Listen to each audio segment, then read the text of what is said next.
J'ai toujours été frustré par ces prospects pour qui l'on semble avoir tout fait, le rendez-vous parfait, l'email de suivi parfait, mais qui ne nous répondent jamais. Ce qu'il y a de difficile avec le travail de relance prospect, c'est de trouver l'équilibre entre quantité et qualité, ou plus simplement entre trop et pas assez. Il faut trouver des moyens créatifs et intéressants de maintenir la relation sans jamais tomber dans une forme d'intrusion. J'ai vu des centaines de commerciaux courir après des prospects qui ne répondent plus. Et dis donc, je me demandais si tu pouvais m'aider. Dis, je vends des autocollants de pare-choc. Des centaines de commerciaux qui finalement ne savent plus comment maintenir le contact après les premiers rendez-vous, qui ont peur de mal faire, qui ont peur de trop faire. Ces centaines de commerciaux, dont moi, et peut-être vous, cherchent la méthode parfaite pour relancer avec succès. C'est légitime, j'ai passé du temps à me poser la question, mais soyons clairs, il n'y a pas de méthode parfaite. En revanche, il y a des méthodes meilleures que d'autres, et j'ai signé des millions d'euros d'affaires grâce à des relances simples et efficaces, et dans cette vidéo, je vais vous montrer mes 24 favorites. Peut-être même qu'à la fin, je vous montrerai quoi faire pour que, dans certains cas, vous n'ayez plus jamais à relancer ces prospects. Alors faisons simple, j'ai construit cette vidéo en 3 blocs. Elle répond à la question comment rester en relation avec ses prospects jusqu'à leur réponse. Premier bloc, les problèmes qui font qu'on doit relancer. Deuxième bloc, mes 24 solutions effectivement pour les relancer. Et troisième bloc, comment ne plus avoir à relancer. Bon alors avant de démarrer, commençons par la conclusion. Ma réponse courte, c'est que les clients qui ne répondent pas, dans un grand nombre de cas, c'est un problème de confiance et d'impression que vous leur avez laissé pendant les premiers rendez-vous. Un prospect auprès duquel vous avez fait forte impression, qui vous fait confiance et qui vous respecte, il va répondre à vos emails la plupart du temps. Il va vous expliquer pourquoi il doit repousser et ce sera fiable, ce sera des vraies raisons. Alors ça c'est l'idéal, c'est vrai, mais on n'arrive pas toujours à se mettre dans cette position de conseiller de confiance. Et donc, pour tous les autres cas, on va regarder ce qu'on peut faire ensemble.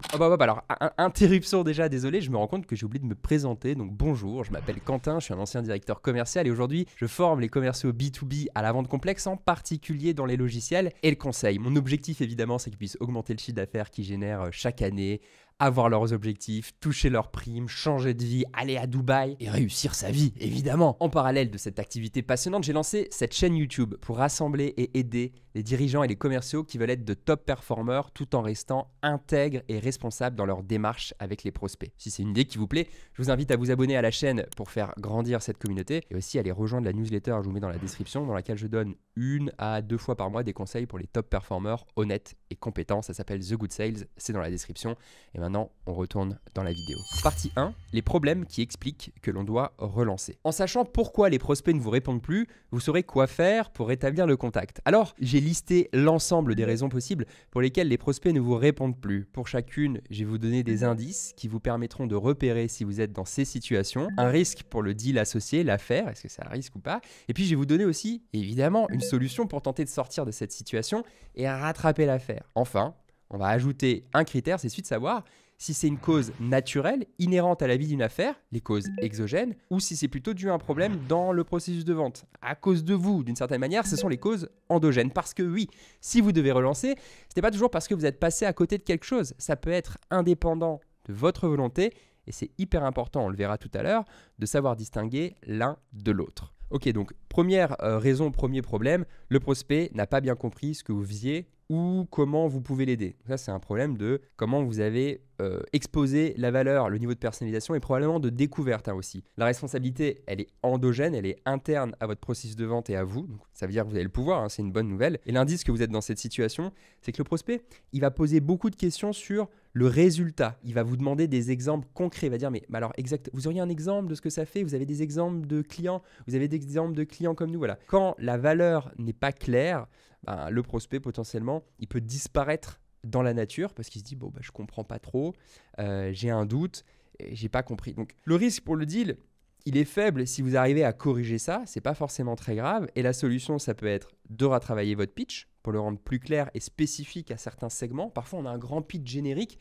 Ce qui serait bien, c'est d'avoir des sous-pitchs qui concernent la verticale. Donc, par exemple, les RH des PME de province dans l'aéronautique, par exemple. Ça, c'est plus petit, c'est un sous-ensemble que vous allez pouvoir travailler. Donnez toujours des exemples d'avant-après. Avant de bosser avec nous, les gens sont dans cette situation. Après avoir travaillé avec nous, les gens sont dans cette situation avec tel résultat et chiffré. C'est hyper important. C'est toujours cette image que j'ai en tête des pubs pour le sport. Alors, d'un côté, il y a une personne qui a un gros ventre et de l'autre côté, il y a une personne qui a un ventre avec des super abdos hyper ciselés. Là, c'est très clair. On comprend la valeur. Vous devez réussir à faire la même chose, provoquer une image mentale du changement que vous allez provoquer chez votre prospect, c'est hyper important. Alors, la troisième chose, c'est évidemment les cas clients, les use cases. Fabriquez-en, c'est très simple.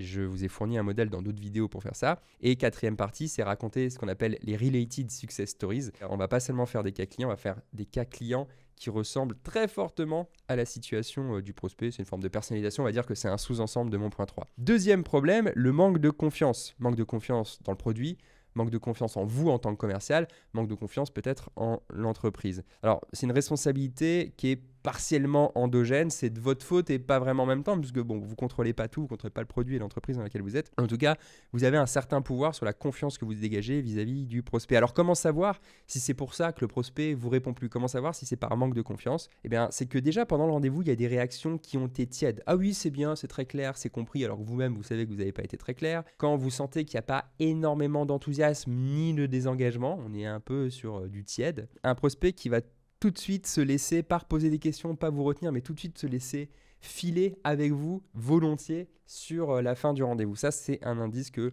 il n'a pas été convaincu par votre confiance professionnelle ou personnelle.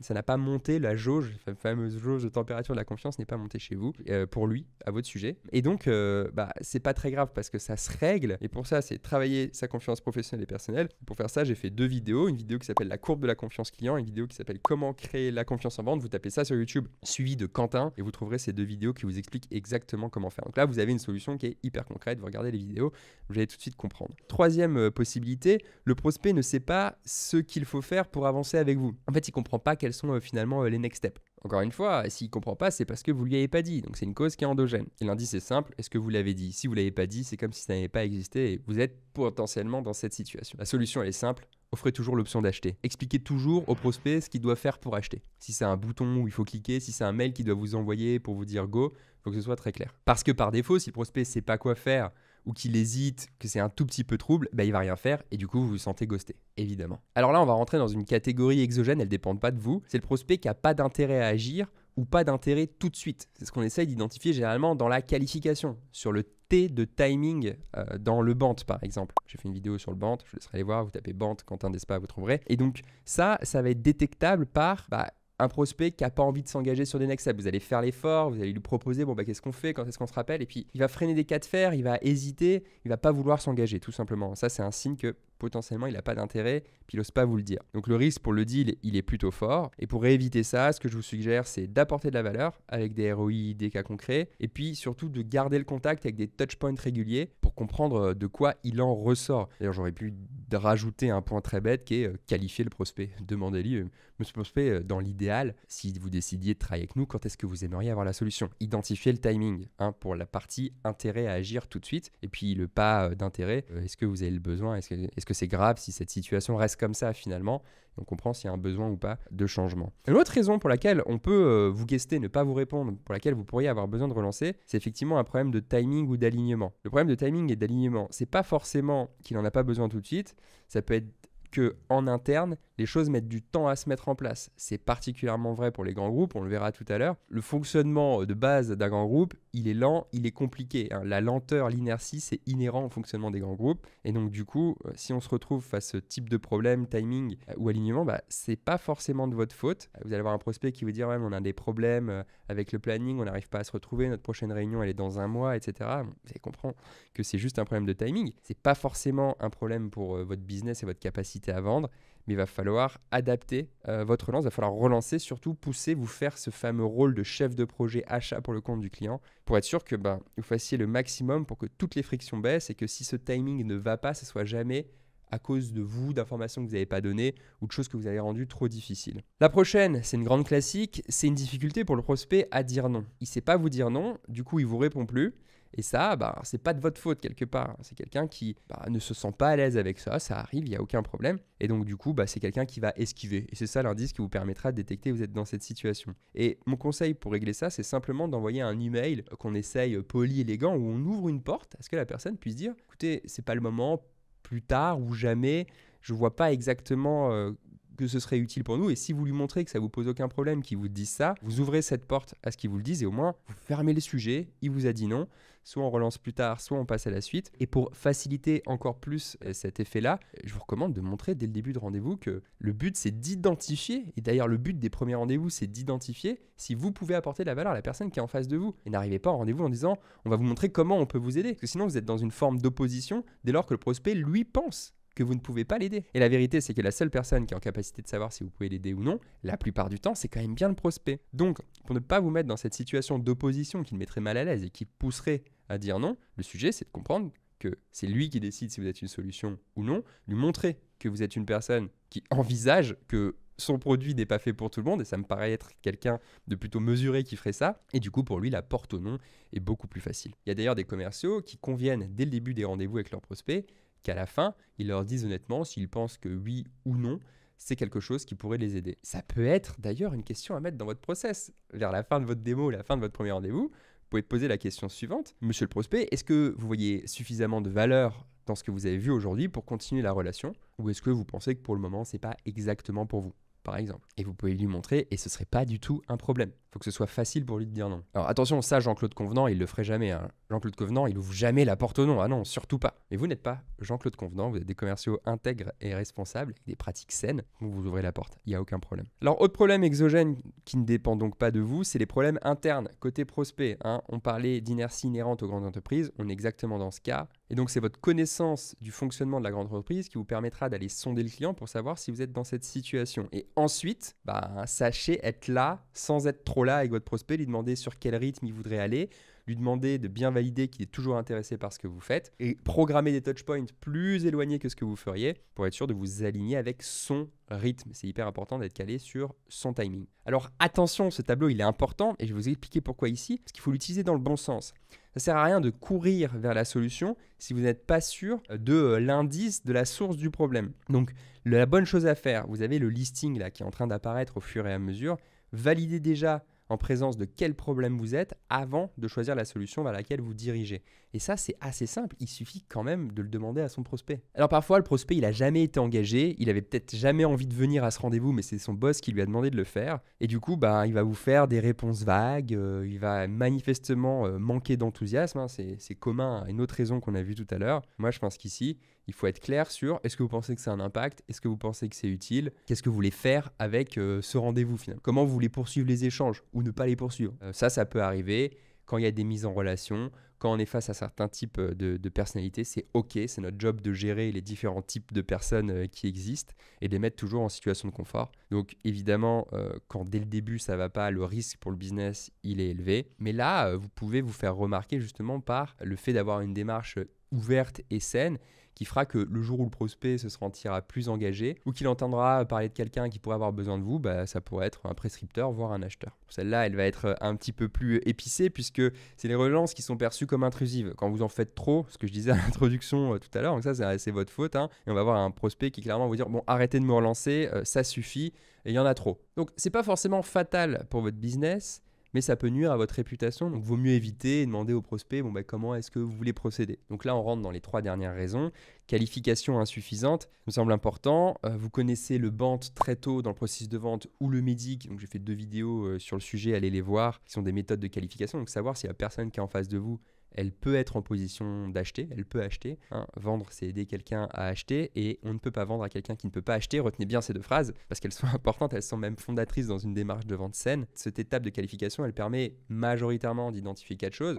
Si la personne a un vrai besoin qui justifie qu'elle achète, si c'est un besoin relativement court terme, si elle a besoin maintenant finalement, si c'est une personne qui a le pouvoir d'acheter et si c'est une personne qui a l'argent pour acheter. Ces 4 choses, si vous en manque une, ça peut être dangereux pour la faire. Pas forcément impossible, il faut attendre, trouver des solutions, mais ça peut être dangereux. Et parfois, on ne prend pas le temps de se poser ces 4 questions, ce qui fait qu'on persévère avec quelqu'un qui n'est pas en position d'acheter et qui est la raison d'ailleurs pour laquelle on doit le relancer, pour laquelle il n'avance pas, pour laquelle il nous ghoste. Donc la qualification, c'est l'une des choses évidemment qui va vous éviter beaucoup de relances inutiles. Donc j'ai mis que c'était endogène. Vous allez me dire, mais c'est pas à ma main s'il a le budget ou pas. Non, mais par contre, c'est à votre main de lui demander, de l'identifier et d'arrêter le deal à temps. Et c'est d'ailleurs la solution que je vous propose. Alors les deux dernières, je les mets ensemble. Absence de récapitulatif post-rendez-vous, absence de next step. Si vous ne proposez pas d'aller de l'avant, si vous n'envoyez pas d'email pour continuer la conversation post-rendez-vous, il y a peu de chances que le prospect revienne vers vous. Et si c'est le cas, c'est qu'il était hyper convaincu et le reste de la vente, il y a de grandes chances que ça se passe bien. Malheureusement, c'est pas souvent comme ça que ça se passe. Donc, tout simplement, si vous ne faites pas le travail d'envoyer le mail après le rendez-vous, attention, envoyez-le vite, même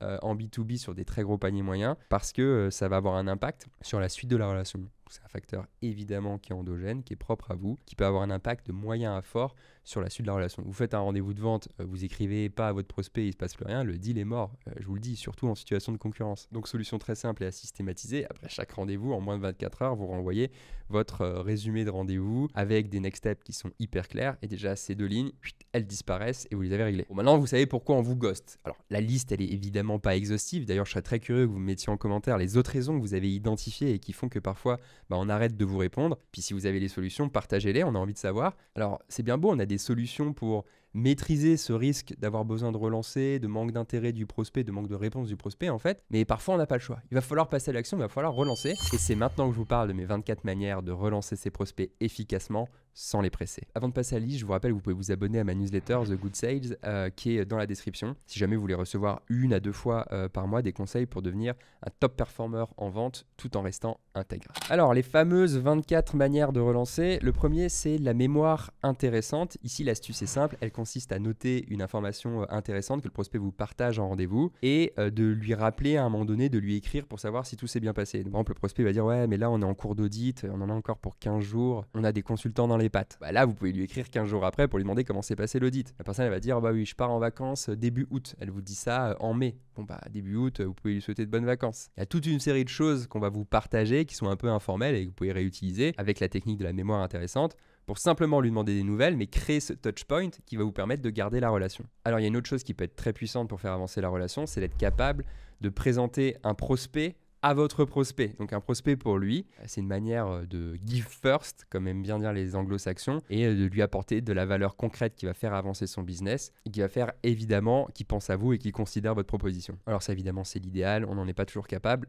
mais ayez-le en tête quand vous voulez faire avancer un prospect. Alors ça, évidemment, on ne peut pas toujours le faire, c'est la situation idéale, mais ayez-le en tête quand vous faites avancer une affaire. Vous pouvez vous dire, tiens, est-ce que je ne peux pas le présenter à quelqu'un qui serait susceptible d'être intéressé par ses services? Dans la même veine, on peut leur présenter un fournisseur, quelqu'un qui puisse les faire avancer aussi dans leur business. Si votre client dit qu'il est en train de recruter et qu'il a un peu du mal, et que vous connaissez une très bonne agence, mettez-les en relation. Même si c'est encore un prospect, vous pouvez lui apporter de la valeur de cette manière, et ce sera apprécié. Bon, la grande classique, je ne sais pas pourquoi elle est dans cette liste, mais ça me semble quand même logique. Prenez votre téléphone et appelez. Appelez pour avoir la personne tout de suite, sa réaction, préparez les questions que vous allez poser. Appelez pas juste pour dire « Ah, j'aimerais savoir si vous avez eu le temps de lire ma proposition, blablabla. » Préparez vos questions, vous l'appelez, la séquence est je l'appelle une fois. S'il répond pas, je laisse pas de message, je l'appelle une autre fois dans la journée.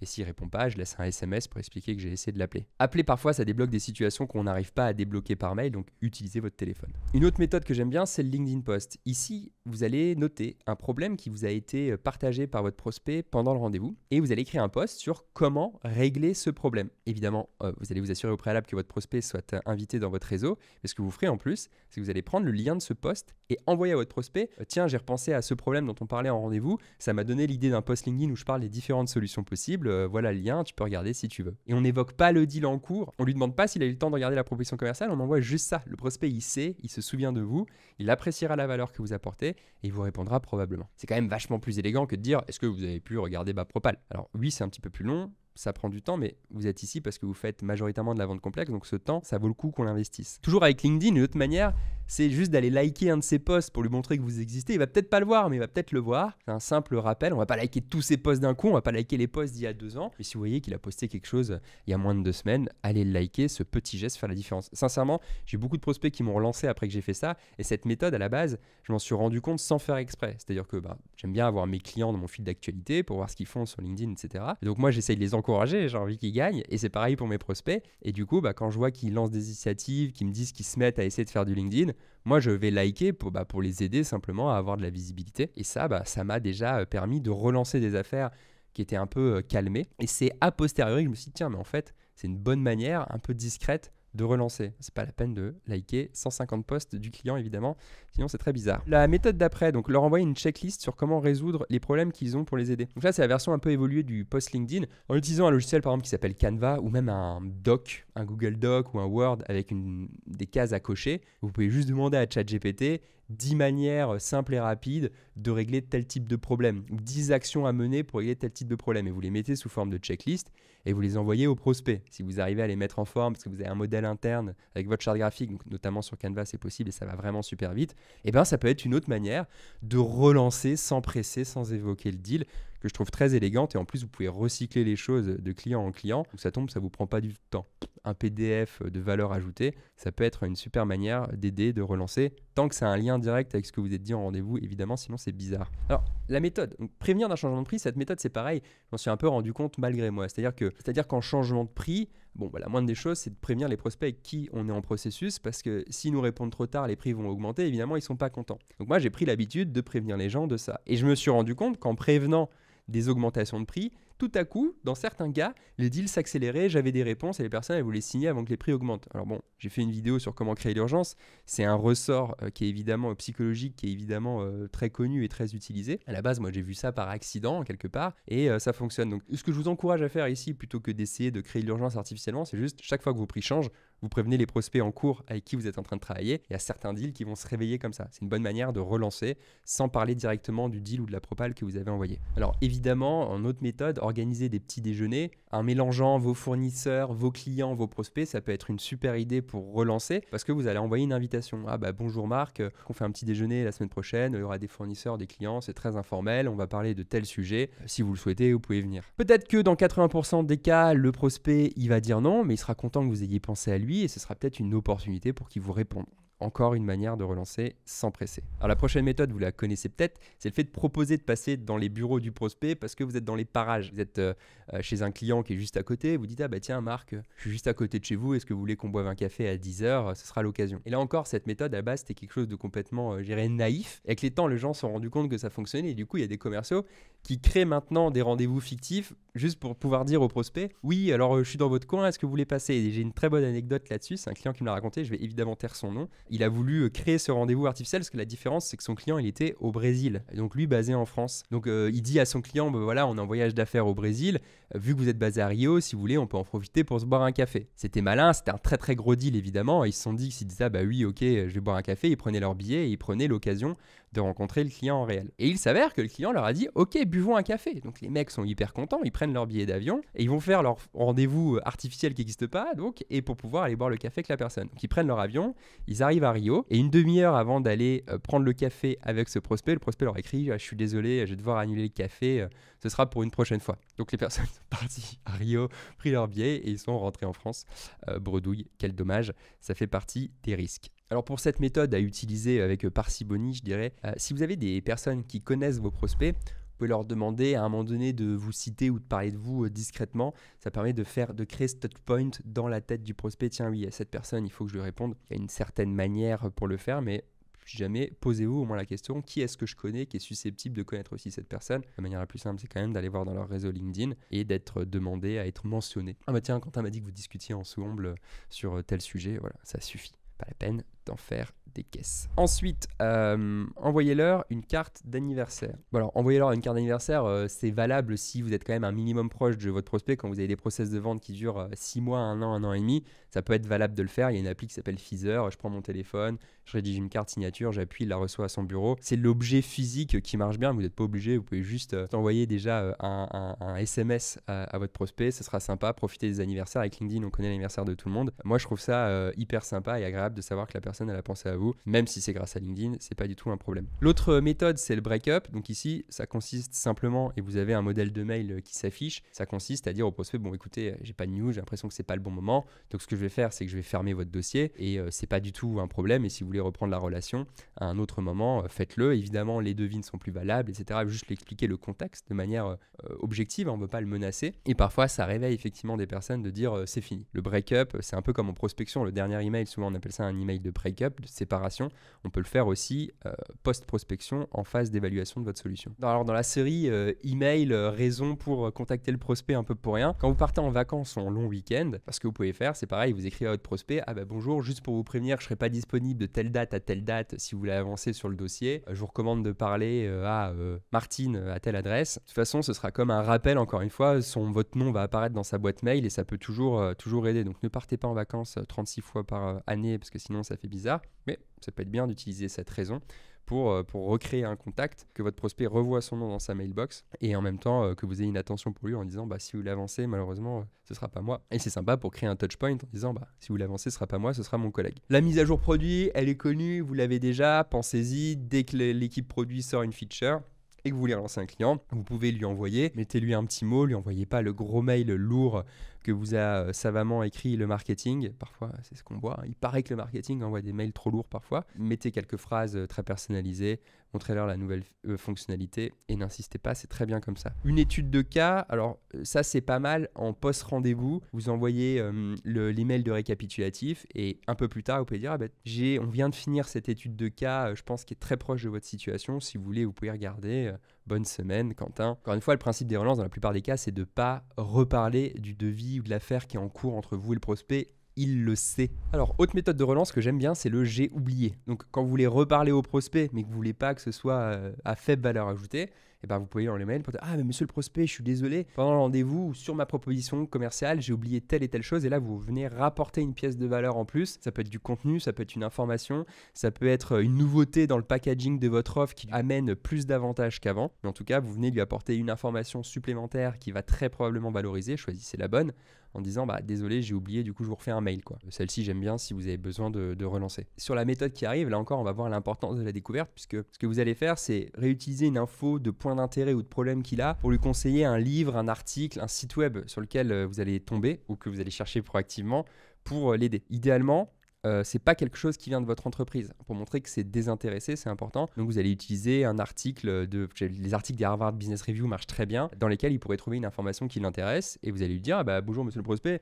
je viens de tomber sur cet article, j'ai pensé à vous, ça fait écho à tel problème qu'on a évoqué sur le rendez-vous, j'espère que ça va vous aider, bonne journée Jean-Claude. Voilà, c'est une manière un peu plus fine, c'est pas non plus incroyable, mais de poursuivre la relation et de créer un touchpoint avec votre prospect. Alors méthode après, présentez-les à un collègue à vous qu'ils aimeraient connaître. Et oui, évidemment, si vous parlez à un DRH et qu'il a un certain type de problème ou une curiosité, vous lui avez parlé d'une bonne pratique que vous avez vous en RH, pourquoi ne pas le connecter à votre propre DRH pour faire un échange? Ça permet de faire un échange de bonnes pratiques entre pairs, il va le valoriser et cette mise en relation va permettre de recréer encore une fois, un touchpoint qui apporte de la valeur, qui est utile. Bon, là vous voyez, j'en donne beaucoup des méthodes et elles ont toutes un point en commun, c'est que le prospect, il doit les valoriser, que ça doit lui apporter de la valeur et qu'on évite de reparler du deal. C'est pas magique, il n'y a pas un prospect qui n'était pas intéressé et tout à coup qui va être intéressé parce que vous apportez de la valeur. Mais ça peut faire basculer des décisions à votre faveur, ça peut donner envie au prospect de se donner pour vous et du coup d'avoir plus de chances que le deal aboutisse parce que il est dans une grande boîte, il va devoir mettre de l'énergie pour faire avancer le projet. Ça peut permettre qu'il pense à vous au bon moment parce que vous l'avez juste relancé avant une réunion dans laquelle il rencontre quelqu'un qui peut avoir besoin de vous. Il y a une espèce de multiplicité de routes possibles après cette relance qui peuvent aller en votre faveur et tant que vous apportez de la valeur et que ça ne dégrade pas votre image, ça ne peut pas aller en votre défaveur tant que vous n'êtes pas dans j'envoie une relance par minute quoi. Et donc même si ça ne se traduit pas en deal à la fin, ça peut se recycler de plein de manières différentes qui vont vous finir par vous apporter du business, donc il ne faut pas hésiter à y aller. Le point commun des bonnes relances, c'est qu'elles apportent de la valeur sans s'arrêter sur des évidences. Type, avez-vous pu lire ma dernière proposition? Évidemment, à un moment donné, il va falloir le faire, mais on évite un maximum. Alors, il nous en reste 5, et dans ces 5, il y en a 3 qui consistent à chercher à les rencontrer via un café, on en a parlé tout à l'heure, mais les inviter à des journées portes ouvertes, les inviter à des événements. Bon, ça, c'est un classique, normalement, vous connaissez bien, mais pensez à le faire avec des prospects aussi, ça peut aider, sauf si des prospects que vous connaissez très mal, et auquel cas, ça pourrait peut-être perçu comme bizarre. Donc ça dépend du niveau de relation que vous avez avec le prospect, quoi. Il y en avait 24, c'était long, il nous en reste 2. Give them an out. Donc ici, L'idée, c'est d'ouvrir la porte, et j'en parlais tout à l'heure quand on faisait le tableau, au fait qu'ils puissent dire non. Il faut qu'ils se sentent à l'aise avec le fait de vous dire non. Plus tôt ils vous direz non, plus tôt vous pouvez passer à une autre affaire. Arrêtez de dépenser votre énergie et votre espace mental dans une affaire que vous ne gagnerez pas. Donc ouvrez la porte au non. C'est vrai pour un deal, mais c'est vrai pour une demande en particulier que vous allez pouvoir lui faire, de mise en relation, de témoignage, peu importe. Donnez-leur une option élégante de sortie pour ouvrir la porte au non et gagner du temps sur vos affaires. Et dernier conseil que j'aime bien, c'est de leur demander un conseil. En fonction du niveau de proximité, là aussi, vous pouvez écrire à votre prospect pour lui dire « Ah ben, vous m'avez parlé de tel sujet, j'avais besoin d'un conseil, comment est-ce que vous feriez pour faire ABC ? De votre expérience, qu'est-ce qui fonctionne sur tel sujet ? Est-ce que vous auriez des conseils à me partager ?» C'est une bonne manière de relancer, de construire la relation. Il faut rebondir vite au sujet du rendez-vous, parce que si c'est 4 semaines après, ça peut être bizarre. Et encore, si c'est bien amené, ça se fait très bien. Mais demander un conseil à votre prospect, c'est une excellente manière de relancer. Il y en avait 24, j'aurais pu en mettre beaucoup plus. Je sais que vous en avez parmi vous qui avez des méthodes pour relancer qui sont incroyablement géniales et que vous avez beaucoup de créativité pour faire ça. Donc allez dans les commentaires, nous partager toutes vos super manières de relancer sans presser, des manières à forte valeur ajoutée. Je suis très curieux de savoir ce que vous allez me dire. Ok, donc là vous venez d'avoir les 24 conseils, mais avant de fermer ce chapitre, j'aimerais vous partager un piège à éviter avec les prospects. C'est la fameuse fausse barbe. La fausse barbe, c'est quand le prospect vous explique qu'il n'a pas le temps, pas le budget, quelque chose bloque de manière générale, et c'est dangereux parce que il explique que c'est A, sauf que la vraie raison c'est B, mais il ne veut pas vous la révéler. C'est dangereux parce que ne pas connaître la vraie raison de son silence, ça va vous empêcher de la traiter, cette raison, et c'est comme ça qu'on peut perdre bêtement une vente. Un exemple type, c'est un interlocuteur qui va démissionner et qui vous le dit pas. Et du coup, il retient la vente, il vous répond plus parce qu'il en a bientôt plus rien à faire. Et ça, c'est dommage parce que vous allez peut-être avoir du mal à retrouver un nouvel interlocuteur ou alors, ce sera trop tard parce qu'ils ont choisi quelqu'un sans vous reconsulter. Pourquoi il vous le dit pas ? Probablement parce que à ce moment-là, sur cet exemple, vous n'avez pas réussi à construire une confiance, une relation nécessaire pour que le prospect se livre et vous explique la situation. Sente qu'il vous doit quelque part la raison de son silence, la vraie raison. Parfois, vous pouvez avoir des signaux faibles qui vous montrent qu'il y a une fausse barbe et je vous recommande de recreuser un banc, voir un médic avec le prospect pour détecter quels peuvent être les vrais problèmes. Et si vous ne savez pas ce que c'est le médic ou le band, je crois que j'en ai déjà parlé dans la vidéo, mais j'ai fait une vidéo sur le médic et une vidéo sur le band pour vous expliquer comment on qualifie un prospect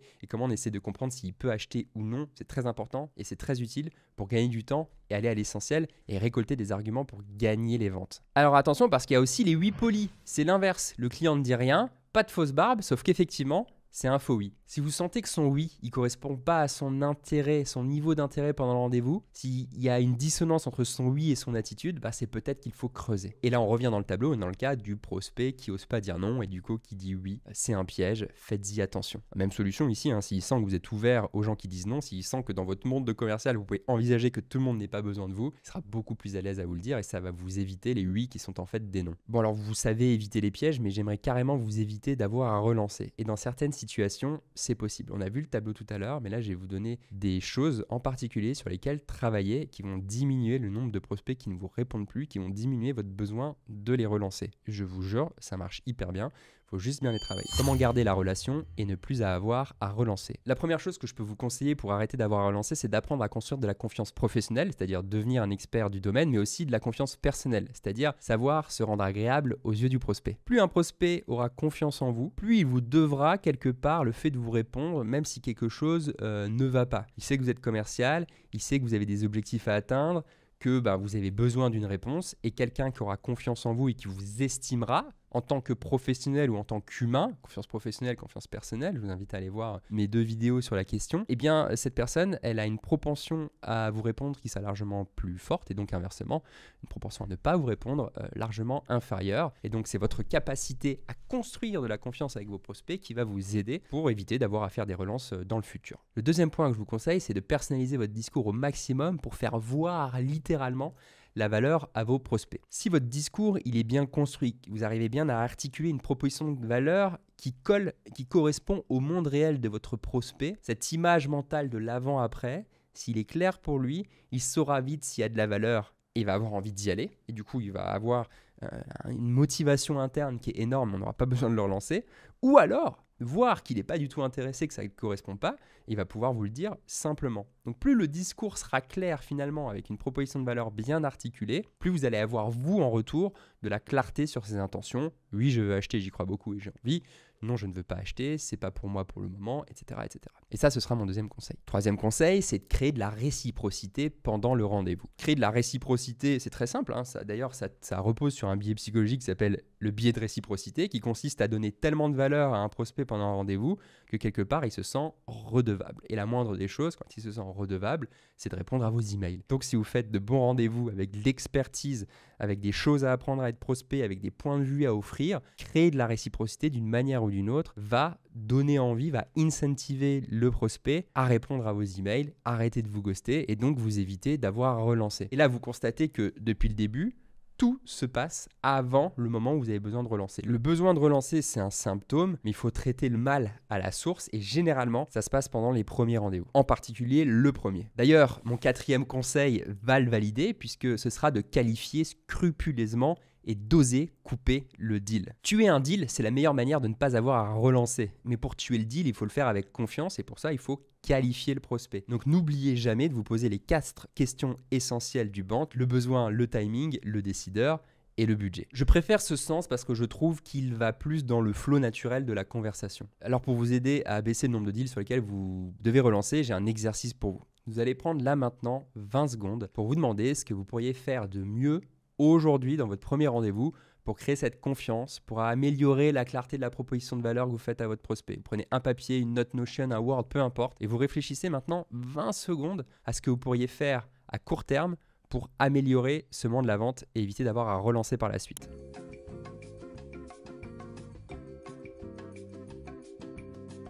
Ok, j'espère que vous avez trouvé des bonnes manières. Une fois que vous savez ça, choisissez 4 manières dans la liste des 24 qui vous plaisent le plus et mettez-les en séquence les unes à la suite des autres dans l'ordre que vous voulez. Et vous le faites systématiquement après vos rendez-vous dès que c'est nécessaire de relancer un prospect. Comme ça fait partie de votre process et vous dites plus « Ah non, je dois relancer, ça veut dire que ça va pas ». Vous faites juste tourner votre process comme il doit tourner. Et une fois que ça c'est fini, c'est bon. Vous pouvez vous inscrire à la newsletter The Good Sales en description qui vous permettra d'avoir plus de conseils pour être meilleur en vente avec des démarches responsables vis-à-vis des prospects.